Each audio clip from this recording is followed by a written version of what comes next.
Hey, you guys. Um,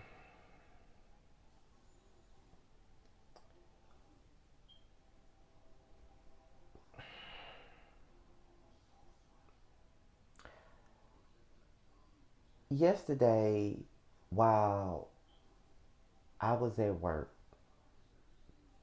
I got news that he was my friend's father. My friend passed away when we were seniors in high school back in 2007. He passed away, and his father became like a second dad to all of us, like all of his friends. He became like a second dad to us, and he became a mentor to all of us. And yesterday, I learned that he passed away as well due to cancer. It is a very tough pill to swallow for me right now because, it's funny how life goes. You know, you get older and you don't really have the time to just take 5 minutes out your day to say hey or to stop by for a few minutes or to pick up the phone and call because you're so wrapped up in your own situation. And once I started working last year, I did not get to see him and his wife as much as I used to due to me being, working nonstop, never having the time for anything. I want to say 2 weeks ago, I was on the phone with one of my friends, and she informed me that he had been sick. She had just found out herself, so she had informed me that he was sick. We planned to go see him. I didn't have a way to because of the wreck. So I was saying that when things get straight for me, I would be the first thing I'm gonna do is to go and see Mr. Harris. And ironically, 2 weeks later, I find out that he's gone. And I've been trying to be the strong one out the group because I don't normally show emotion, and I don't normally let people see me show emotion. And if I do show emotion, it's when I'm by myself. And I don't even know how to react when someone else shows emotion. So that's just how emotionally detached I am. But at this point, I'm feeling all sorts of emotion. I'm feeling hurt, sadness, guilt. You know, I had just said 2 weeks ago that, it's funny how we get caught up in our own lives and we don't get a chance to do what we normally do. And I had every intention of going to see him the moment I found out that he was sick. And there was so many different things going on when I found out that he was sick 2 weeks ago.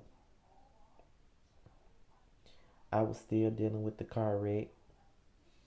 I was still in limbo with my job as far as me being transferred somewhere else. Didn't know whether I would be working or not. I had a lot of stuff on my plate. And I had promised myself that once everything is over, I would make it my business. And that just goes to show you that you really don't know how much time you really have on this earth at all. Even right now, I feel myself wanting to let loose and scream and yell and cry and everything like that, but I just refuse to allow myself to do it because I'm supposed to be the rock for everybody else. And crying ain't in my spirit. Too much of a too gangster for that. you know, that ain't even me.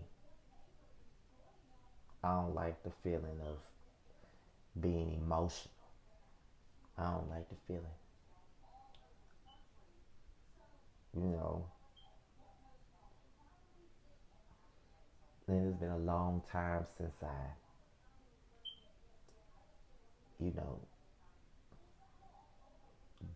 dealt with a death that was close to home, like real close to home. Like I've seen classmates pass, but the last time I had a death this close was my aunt V, who passed away from diabetes. And that was like 9 years ago. And he was like family to me. You know, after his son died, because, you know, my friend, his son, was the only child that him and his wife had together. He had other kids, but that was her only child. And now she's all alone. She has lost her son first. Then 8 years later, she loses her husband. And that has to be the worst thing in the world. But she's taking it pretty well, you know.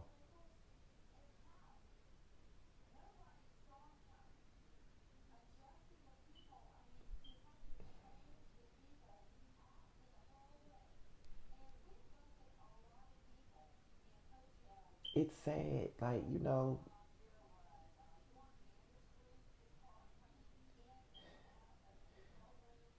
it's so many things that I didn't get to talk about with him. You know what I mean? Like, I had seen him like months ago. You know, that was like, I ran into him at Walmart. And he was like, well, you know, I've been pushing you to get a job. So I ain't even finna be mad with you. I know you've been working, and I'm glad you working because I've been him and his wife had been pushing me to get a job for the longest because I couldn't find one. And I was the only one unemployed, living off moms. And he was so happy when he found out I had a job. And I don't want to sit up here and cry. It feels like it's gonna happen. So that's why I'm just gonna end it right here. But I know he's watching down on me, and he's watching down on everybody else around. All of my friends are taking it very hard.